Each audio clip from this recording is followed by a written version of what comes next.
Sudarshana Vishnu tax நேயர்கள் அனைவருக்கும் அன்பான வணக்கம்.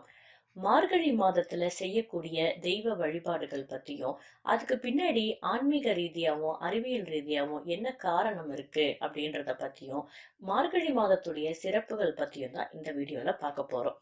வாங்க வீடியோக்குள்ள போலாம்.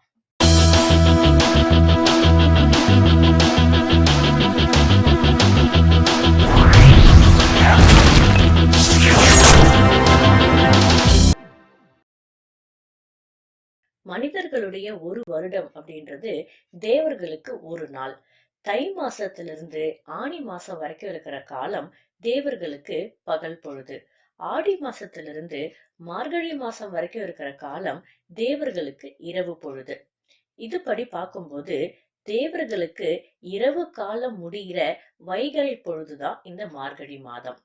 மார்கழி மாதம் அப்படின்றது தேவர்களுக்கு அதிகாலை 4 மணியிலிருந்து 6 மணி வரைக்கும் இருக்கிற 2 மணி நேரத்தை குறிக்குது. சூரிய உதயத்துக்கு முன்பா இந்த காலம் பிரம்ம முகூர்த்தம் அப்படின்னு அழைக்கப்படுது. தேவர்கள் கண் விழிக்கிற பிரம்ம முகூர்த்த நேரத்துல நாம இறை வழிபாட்டுல ஈடுபட்டு என்ன வேண்டிக்கிட்டாலும் அத அந்த தெய்வங்கள் அப்படியே அருள்வாங்க. மார்கழி மாதம் சூரிய உதயத்துக்கு முன்னாடியே எழுந்து நீராடி இறைவனுடைய நாமங்களை ஒரு முறை சொன்னா கூட அது மற்ற நேரங்கள்ல 1 கோடி முறை இறைவனுடைய நாமங்களை சொல்றதுக்கு சமம்.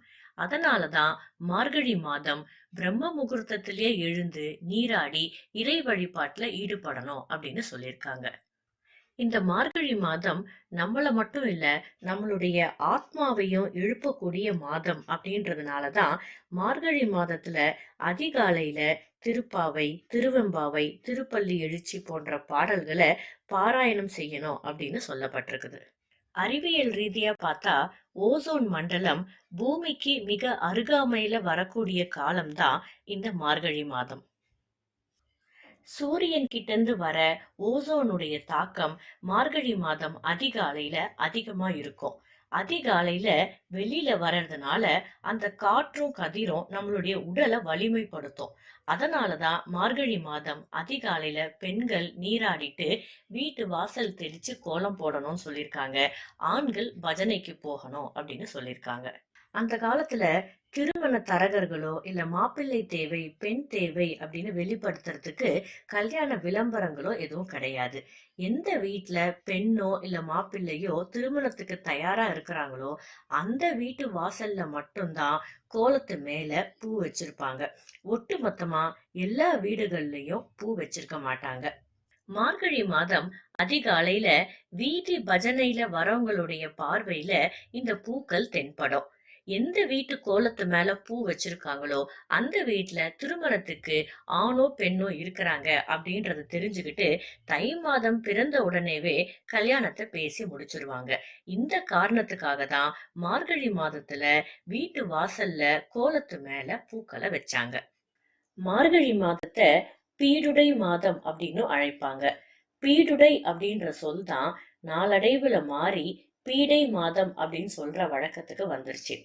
பீடுடை மாதம் அப்படின்னா சிறந்த, பெருமை வாய்ந்த, மதிப்புள்ள மாதம் அப்படின்னு பொருள். அதனாலதான் மாதங்களில் நான் மார்கழியாக இருக்கிறேன் அப்படின்னு கிருஷ்ண பரமாத்மா சொல்லியிருக்காரு. மார்கழி மாதத்தை தேவர் மாதம், தனுர் மாதம், நோன்பு மாதம் இப்படி இல்லாம குறிப்பிடுவாங்க.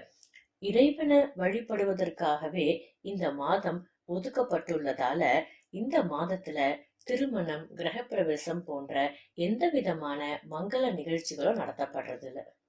மார்கழியின் 30 நாட்கள்ல ஒரே ஒரு நாளாவது அதிகாலையில எழுந்து விளக்கேற்றி வழிபாட்டுல ஈடுபட்டா ஒரு ஆண்டு முழுவதும் அதிகாலையில எழுந்து வழிபாடு செய்த பலன் கிடைக்கிற அளவுக்கு உயர்வான பலன்களை தரக்கூடிய சிறப்பான மாதம் தான் இந்த மார்கழி மாதம். மற்ற மாதங்கள்ல ஒரு நாளோ இல்ல ஒரு கிழமையோ மட்டும்தான் இறைவனுக்கு உகந்ததா இருக்கும். ஆனா மார்கழி மாதத்துல மட்டும்தான் அந்த மாதம் முழுவதுமே இறைவனுக்கு உகந்ததாவே போற்றப்படுது. பாவை நோம்பின் மூலியமா பெண்கள் ஆதிசக்திய வழிபடுற மாதம் தான் இந்த மார்கழி மாதம். இந்த மாதத்துல முருகப்பெருமானுக்கு உற்சவம் நடத்தப்படுது. இந்த மாத திருவாதிரை நட்சத்திரம் அன்னைக்கு ஆருத்ரா தரிசனம் நடைபெறும். இந்த நாள்ல நடராஜ பெருமானும் சிவபெருமானும் வணங்கப்படுறாங்க. ரமண மகரிஷி, சாரதா தேவி, பாம்பன் சுவாமிகள் இவங்கெல்லாம் மார்கழி மாதத்துலதான் அவதரிச்சாங்க. வைணவர்களால கொண்டாடப்படுற பெரும் விழாக்கள்ல ஒன்றான வைகுண்ட ஏகாதசி மார்கழி மாதம் தான் நடைபெறும். இந்த நாள்ல பெருமாள் கோவில்கள்ல சொர்க்கவாசல் திறக்கப்படும். 12 ஆழ்வார்கள்ல ஒருவரான தொண்டரடி பொடியாழ்வார் ஜெயந்தி தினம் இந்த மாதம் தான் வருது. 63 நாயன்மார்கள்ல சடைய நாயனார், இயற்பகை நாயனார், மானக்கஞ்சார நாயனார், வாயில நாயனார், சாக்கிய நாயனார் இவங்களுடைய குரு பூஜை இந்த மாதத்துல தான் நடைபெறுது. மார்கழி மாதம் முழுவதும் எப்படி வழிபடணும்னு பாத்தீங்கன்னா, பிரம்ம முகூர்த்த வேலையில எழுந்து குளிச்சுட்டு பக்கத்துல இருக்க கோவிலுக்கு போய் அங்க நடக்கிற தனுர் பூஜையில கலந்துக்கலாம். பெண்கள் வாசல்ல கோலம் போட்டு முடிச்சதுக்கு அப்புறமா நிலை வாசலுக்கு முன்புறம் 2 அகல் விளக்கு ஏத்தி வச்சு வழிபடலாம். அதுக்கப்புறமா வீட்டுல பூஜை அறையில விளக்கேத்தி ஏதாவது ஒரு இறைவனுடைய நாமத்தை குறைஞ்சபட்சம் 9 முறையாவது பாராயணம் செஞ்சு வழிபடணும்.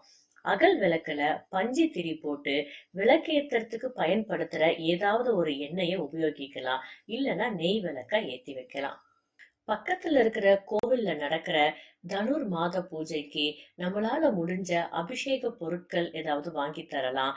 வீட்டுல நம்மளால முடிஞ்ச பிரசாத நெய்வேத்தியத்தை செஞ்சு கோவில்ல படைச்சு கோவிலுக்கு வர பக்தர்களுக்கு அதை பிரசாதமா வழங்கினா ஒரு ஆண்டு முழுவதும் அன்னதானம் செய்த பலன் நம்ம அடையும். தனுர் மாத பூஜை செய்யறதும் கோவில்ல நடக்கிற தனுர் மாத பூஜையில கலந்துக்கிறதுமே தெய்வ அருளை பரிபூர்ணமா நமக்கு பெற்றுத்தரும். மார்கழி மாதத்தை பத்தின முக்கியமான தகவல்களை பார்த்தோம். இந்த வீடியோ உங்களுக்கு பிடிச்சிருந்ததுன்னா உங்க ஃப்ரெண்ட்ஸ் ரிலேட்டிவ்ஸ்க்கு ஷேர் பண்ணுங்க. எங்க சேனல்ல இது வரைக்கும் சப்ஸ்கிரைப் பண்ணாதவங்க மறக்காம சப்ஸ்கிரைப் பண்ணிக்கோங்க. இதே மாதிரி இன்னொரு தகவலோட நான் உங்களை அடுத்த வீடியோல சந்திக்கிறேன். நன்றி, வணக்கம்.